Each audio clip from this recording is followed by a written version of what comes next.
తెలంగాణ భవన్ దగ్గర బాల్కసుమన్ మాట్లాడుతున్నారు. లైవ్ చూద్దాం.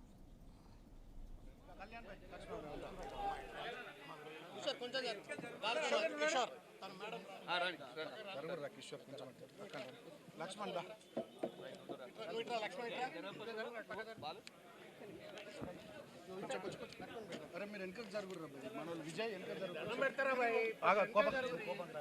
వెనక మాట్లాడాలా కొంచెం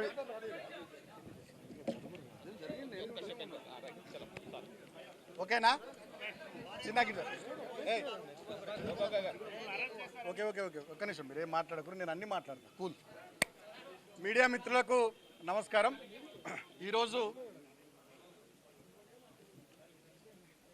కాంగ్రెస్ ప్రభుత్వం ఈ 3 సంవత్సరాల పాలనలో ప్రభుత్వం ఇచ్చిన 6 గ్యారంటీల మీద కానీ 420 హామీల మీద కానీ వివిధ డిక్లరేషన్ల మీద కానీ ఎవరైతే గట్టిగా మాట్లాడుతున్నారో ప్రశ్నిస్తున్నారో వాళ్ళందరి మీద అక్రమంగా కేసులు పెట్టి జైలుకు పంపించి వేధించుడు వారికి పరిపాటిగా మారిపోయింది.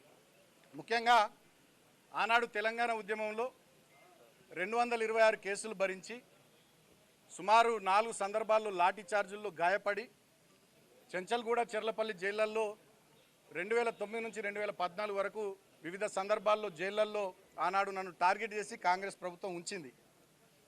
మళ్ళీ ఇవాళ అధికారంలోకి వచ్చినటువంటి కాంగ్రెస్ ప్రభుత్వం మళ్ళీ నన్ను టార్గెట్ చేస్తూ ఉంది.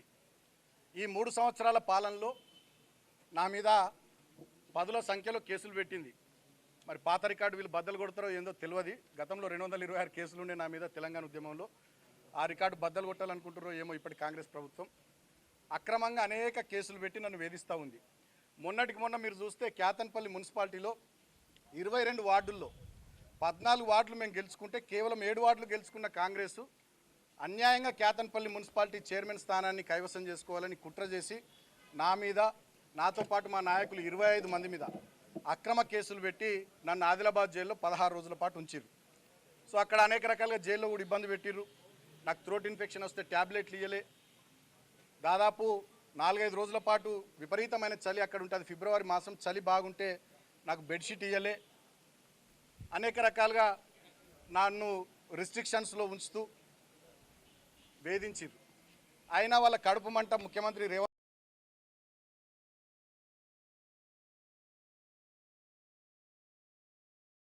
14లో పెద్దపల్లి ఎంపీగా గెలిచిన, సింగరేణి కార్మికుల ఓట్లతో గెలిచిన ఆనాడు 2018లో చెన్నూరు నుండి ఎమ్మెల్యే గెలిచిన మా మందమరి రామకృష్ణాపూర్ కోల్బెల్ట్ ఏరియా పెద్ద ఎత్తున నాకు ఓట్లేసి ఆనాడు ఆశీర్వదించారు. ఇప్పుడు మేము ఓడిపోయినప్పటికీ కూడా ఆ ప్రాంత కార్మికుల పట్ల ఈ కాంగ్రెస్ ప్రభుత్వం చేస్తున్నటువంటి అన్యాయాలు, మోసాలు మేము ప్రశ్నిస్తే కూడా, మాట్లాడితే కూడా తట్టుకోలేకుండా ప్రభుత్వ పెద్దలు సంయమనము, సహనం లేకుండా వ్యవహారం చేస్తూ ఉన్నారు. అక్రమంగా కేసులు పెట్టి వేధిస్తూ ఉన్నారు. ఇవాళ నన్ను జైలుకు మళ్ళొక్కసారి పంపించాలనే ఆలోచన ముఖ్యమంత్రి రేవంత్ రెడ్డి, మంత్రి వివేక్, ఇతర కాంగ్రెస్ ప్రభుత్వ పెద్దలు చేసి ఇవాళ జైలుకు పంపిస్తూ ఉన్నారు. నన్ను అరెస్ట్ చేసి అక్రమంగా కేసులు పెట్టిరు.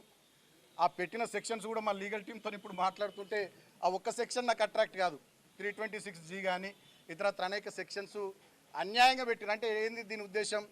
బాల్కసుమన్ మాట్లాడుతుండు, ప్రశ్నిస్తుండు కాబట్టి బాల్కసుమన్ గొంతు నొక్కాలి, అరెస్ట్ చేసి జైళ్లలో వేయాలి, నిర్బంధం విధించాలి, తద్వారా పైశాచిక ఆనందం పొందాలనేటటువంటి ఆలోచన కాంగ్రెస్ ప్రభుత్వ పెద్దల్లో కనబడుతోంది.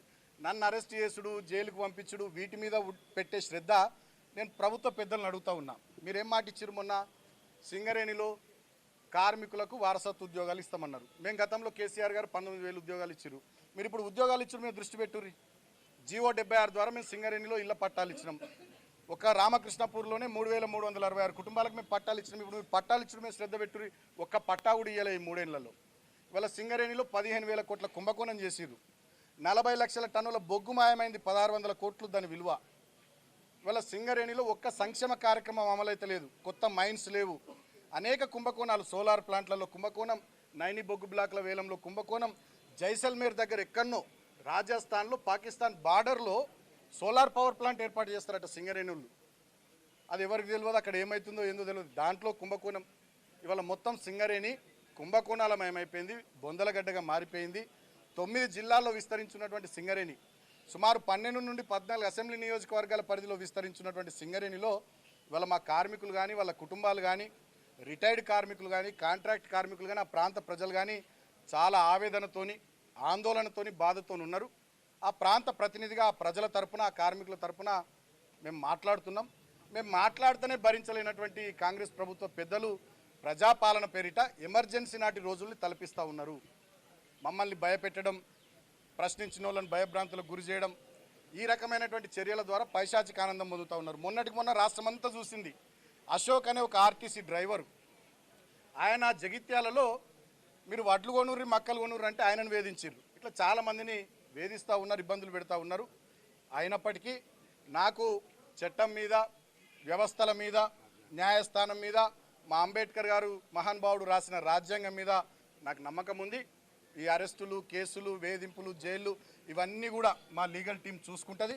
సో చట్టాన్ని గౌరవించే వ్యక్తిగా, రాజ్యాంగం పట్ల దాన్ని అనుసరించేటటువంటి వ్యక్తిగా, గతంలో ఎంపీగా ఎమ్మెల్యేగా పనిచేసిన అనుభవం ఉన్నటువంటి వ్యక్తిగా, డెఫినెట్గా లా అబైడింగ్ సిటిజన్గా నేను అన్ని వ్యవస్థలకు కోఆపరేట్ చేస్తా అని చెప్పి తెలియజేస్తూ, ఇక కొన్ని ఛానల్లో సుమన్ పారిపోయింది, అటుపోయింది, ఇటుపోయింది అంటారు. నేను ఎటు పోలే.